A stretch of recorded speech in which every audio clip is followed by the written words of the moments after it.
సంవత్సరంలో కేటీఆర్ హరీష్ రావులకు సినిమా చూపిస్తామన్నారు ప్రభుత్వ విప్ బీర్లా ఐలయ్య.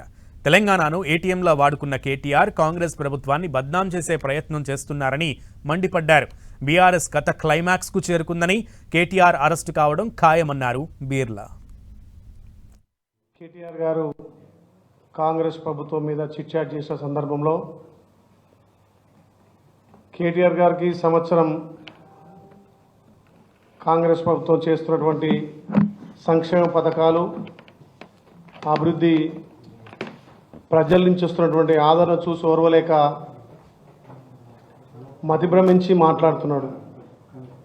కనీసం తెలంగాణ ప్రజలు ఏమనుకుంటారో అనే సోయి లేకుండా 10 సంవత్సరాల అధికారం ఇస్తే దోచుకొని దాచుకొని అన్ని విధాల తెలంగాణను భ్రష్టు పట్టించి తల్లి సోనియమ్మ మిగులు బడ్జెట్ ఇస్తే 10 ఏళ్ళు ఒక ఏటీఎం లెక్క వాడుకొని తెలంగాణ లూటీ చేసి తెలంగాణ ప్రజలు కాంగ్రెస్ పార్టీ మీద విశ్వాసంతో, నమ్మకంతో తల్లి సోనియమ్మ రుణం తీర్చుకోవాలి, గౌరవ ముఖ్యమంత్రి రేవంత్ రెడ్డి గారి నాయకత్వాన ప్రజాపాలనలో సంక్షేమ ఫలాలు అంతుంటే ఇంకా కూడా కేటీఆర్ మతిభ్రమించే మాట్లాడుతున్నాడు.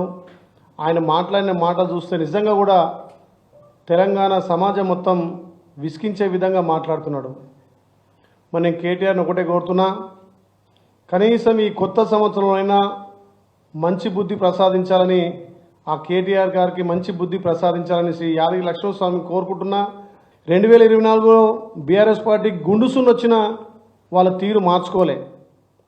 వచ్చే ఏడాది ఖచ్చితంగా కేటీఆర్కు, హరీష్ రావుకు సినిమా చూపిస్తాం. వాళ్ళ కథ క్లైమాక్స్కి వచ్చింది. గత ఏడాదిలో మా ప్రభుత్వం ప్రజల పక్షాన నిలబడి ప్రజలకు అన్ని విధాల సంక్షేమ పథకాలతో పాటు అభివృద్ధిని చూపించినటువంటి ప్రభుత్వం ఈ ఒక్క సంవత్సరంలోనే తెలంగాణ ప్రజలు గమనించారు. అప్పుల కుప్పగా మార్చినటువంటి రాష్ట్రాన్ని ఒక్కొక్కటిగా మేము అప్పులు తీర్చుకుంటూ సంక్షేమాలు చేస్తుంటే ఇంకా కూడా మా మీద బురద జల్ల